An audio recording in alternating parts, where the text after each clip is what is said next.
How awesome is this, my friends? We're moored up at the back of Ellesmere, and on the other side of this hedge is a monastery, and every so often they'll have a bell ringing for some sort of part of the ceremony of the day. And I don't know, I just really love this as a random little feature out here on the Llangollen Canal.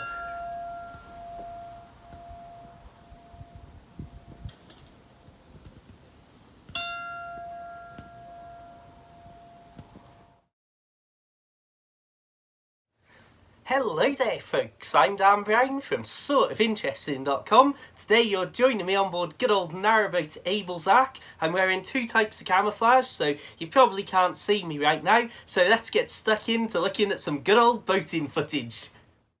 So, on a drizzly old day, me and my friend untied the ropes and left the marina, and what you're seeing now is sped up to 6 times the actual speed, and this is still how painfully slow the process is. As many of you may have gathered by now, when I'm in the marina and going in and out of my space, I like to be very, very careful and cautious around all of these lovely boats that belong to other people. So, as I say, this is 6 times the actual pace, so you can start to get a plan and you can start to get an idea and a visualisation of just how slow this travel is. And it took 7 minutes to get out of the marina of what turned out to be about maybe 25 minutes of travel going up to Blakemere, which some of you may have seen in my other videos. Absolutely beautiful mooring spot. Prepare yourself for some absolutely fantastic scenery. I'll just leave it at that, really.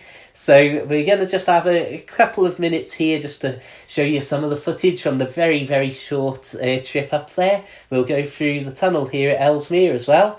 And, well, as you can probably gather, now we're in real-time footage, and it looks like, compared to the 6 times footage, that we've almost ground to a halt here. Again, getting used to having a much bigger boat, where obviously the front is 45 foot away from where we're stood on the stern with the tiller controlling things. It's one of those strange things. Coming out at a T-junction like that in the water, it does terrify me a little bit that someone's going to come hurtling down from one way or the other. So, as you can see, again, just a generally overcast day. We had a bit of passing rain showers and things like that. That's just bringing in the steady sort of end of the year. This is September, this video was filmed over. And throughout this video, we're just going to see a few clips from up at Blakemere. Because we're about to go through the first tunnel that I've been through, I thought that I better actually go down to the front of the boat and check the lights were working. There's 2 front lights on the boat, one inside the cover and one outside the cover. So it's, again, figuring out which ones actually operate which on the switches on the control panel on the back. And here we are going into Ellesmere Tunnel. Again, it's not the most epic of tunnels, but it's just a nice little different feature. And again, the first one that I'd done on board Abel's Ark. So I decided, as you can see, to grab the centre line, as because of having the big pram cover over the stern of the boat, we put that down before we set off. So we've got like full tiller movement and stuff. But obviously you've then got all of the folded material and metal bars that make up the back cover just resting on the roof of the boat, so that sticks up off the roof a little bit, so didn't want the boat drifting over to the side wall and scraping some of the material down, which is exactly what happened on the way back through the tunnel. But yeah, as you can see, it was a nice pleasant little trip, and well, this really sets the tone for what September's weather's been like. You're going to see a lot of sunshine, a lot of little overcast drizzly sort of showers as well. And, well, again, to say this was filmed on the same day, you can see how changeable that weather was. And that's really what it's been like. Even today, over 2 weeks after this, it's been pouring down and then it's gone to blazing sunshine, so bright that I couldn't film on the boat properly because it was dazzling the camera even through the blinds. But yeah, so as I was starting to say in the tunnel, throughout this video, I just wanted to share a few bits of footage with you about, well, not about anything, just from spending a couple of weeks out of the marina up here at Blakemere and just through the tunnel on the way back to Ellesmere, where the monastery bells were that you heard at the start of this video. It's got to be said, it's just been a lovely, lovely little time, and I'm looking forward to getting back out onto the canal again. As many of you know, this was the spot where I filmed my long video bemoaning all the illness and stuff of August. I'm saying a lot of wrong words here. I need to sit down, I think. And so it was nice to just be back on the boat, not being sick, and just enjoying, just spending loads of time on the boat, not running off round all over the place, trying to bike 1,000,000 miles. Although, typically, I suppose, I did end up at this phase with the boat out in a beautiful place like this. I did a few weeks of 32 and 39 hours at work, so obviously that put an awful lot of cycling and an awful lot of running around into my weeks. But again, it was just nice to spend just the evenings on the boat and not be running around thinking, right, I've got to do this, I've got to do that. Just relaxing, just enjoying things. And again, being in such a beautiful place as this, to really, really make the most of having a home that you can just, well, untie the ropes and move to somewhere as beautiful as this at almost a random point. Well, my friends, it seems almost unbelievable that a few years ago I had my little boat Tilly moored up in that exact spot, and I sat down at this very same little picnic table here, looking over that same view, maybe slightly less encroaching trees, as a squirrel's just dropping stuff onto the table next to me. I don't know if you can see the cheeky tow rag up there. Oh, where's he gone? I'm gonna have to get me bike helmet on here for safety. But comedy animals aside, it's just incredible to think I was sat here writing in my little diaries. Still use that same Midori traveller's notebook as me wallet. I don't know really what I think of it, to be honest. The years have gone extraordinarily quickly. When I moved off Narrowboat Hilly, it felt within weeks as if I'd never lived on a boat. Then had my 2 years or so living in my little flat. It was all nice and very calm, very easy, but ultimately, as I've said previously, I don't know if I just got bored of it because it was almost too easy in certain elements. And here we are now once again,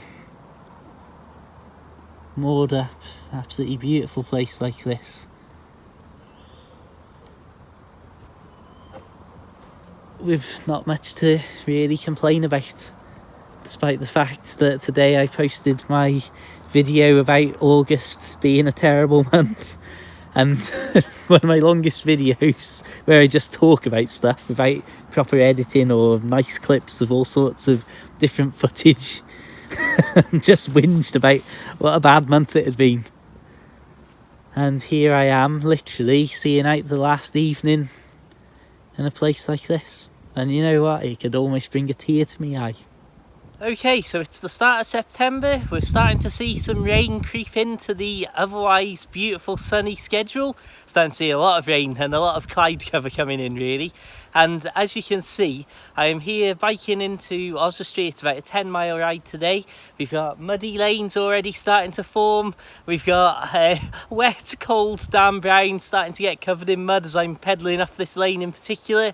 And as many of you know, this was one of the reasons these sort of cycling commutes and the punishing weather of the 2015 into 16 winter, the historically record-breakingly wet, bad winter that we had in the UK, was a big contributing factor to me leaving narrowboat life in the first place. So you can probably see why on my return to narrowboat life, and even now in early September, having these conditions begin already before we get to the real winter months, well, we're not even in the real autumn months in some respects, you can probably gather why it's getting important and more of a urgent need, or at least a more prominent desire of mine to learn to drive and get a little car or something and just figure this all out and let's ease some of this tension, especially at the moment while I'm working full-time hours in Oswestry. You can imagine the amount of miles, like I'm doing 4 days in a row where I'm going to be cycling about 20 miles a day at the minute, so that's 10 miles in, 10 miles out. So you can imagine that that's making some long days, And well, after recent sickness in the past month, obviously I'm trying to look to ease my life a little bit and settle things down and calm down life in general. Right, I need to get into town though. Okay then, so back to the boating. So obviously at some point I needed to turn the boat around so I could go back down towards the marina, and I decided to do that one evening after work on a Sunday. So obviously biked back out to the boat and everything was fine, and pretty much as soon as I started moving the boat it started to pour down, and there was a spell of proper real wet weather for a certain amount of time on this trip. But as you're seeing here as well, by the time we were coming back down past Blakemere, what an amazing place this is. This is why I find it so irresistible in years gone by on Narrowboat Tilly to come up from, say, Whitchurch or wherever, as I've mentioned in other videos, and think, oh yeah, right, I'm more up at Ellesmere. But as you're passing these sort of places to your right-hand side with just this amazing view, it's like, yeah, let's just moor up here for a night. But yeah, so in the usual way, it poured down for 10 minutes, 15 minutes or so of a 40-minute boat trip. The one time where I was forced to stand outside in it. And then by the time I moored up again, it was an absolutely beautiful evening. And then obviously then the bad weather started to stick around a bit more than the sunny weather. And, oh yeah, this was something I saw. Not sure exactly what had happened, whether they'd got the back end of the boat grounded, which appears to be the case. But how they got at that angle across the canal in the first place, who knows? But there's always fun and games, and you always have to watch out on these canals that on the side that hasn't got the towpath, there's always potential for hidden objects, rocks, stones, or just for it to be silted up. And again, I've seen boats that have been practically lifted out of the water, they've run aground that bad on the offside. I think, now don't quote me on this, I think this was a Mrs. Moorhen, who I saw a few times going up and down and investigating all of the far side past the boat.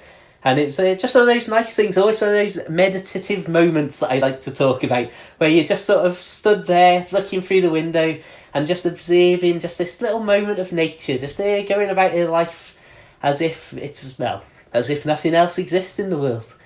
So I just wanted to throw this clip in before we start boating away again, just because this is pretty much the exact view that I had when I woke up on board Narrowboat Tilly for the last time ever, my friends, as I spent my last night on Tilly at this exact spot because it's such a beautiful place. And so waking up in the morning on Tilly, I remember I think I filmed that and it's in the final day of Tilly video. I'll leave a link in the description if I remember. And obviously stepping off Tilly as my last time ever waking up on a boat, as I thought it was at that time when I left Narrowboat Tilly. I mean, you can understand and you can appreciate just what an amazing place this was to end my boat life as I thought it was back then. Of course, it all feels a little bit foolish now that I'm waking up here for 2 weeks in a row.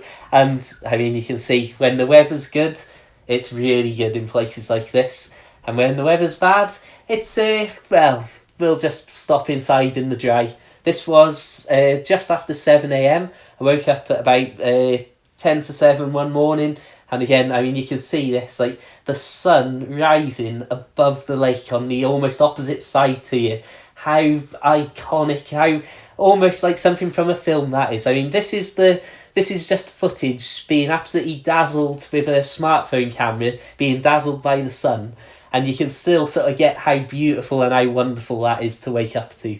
And, well, here we are, saying goodbye once again. A cloudy, overcast day when it came time to move it. Me and my nan and grandad came down to move it. I had a load of wood that I'd stored up in town from my friend's house for the fire, obviously. And so me and my grandad and my nan came out and dragged the wood down to the boat and then just moved down through the tunnel. Just because really, as I say, I didn't want to go through the tunnel on my own in case of scraping along the side. And you can see how the back cover is all up here, and that's because it started to scrape along the tunnel wall. So I obviously, in a panic, had to stop the boat from moving forwards pretty much in the tunnel, and then quickly tried to move all of the cover from the top. So it's a good job it was a nice calm evening again after work one day.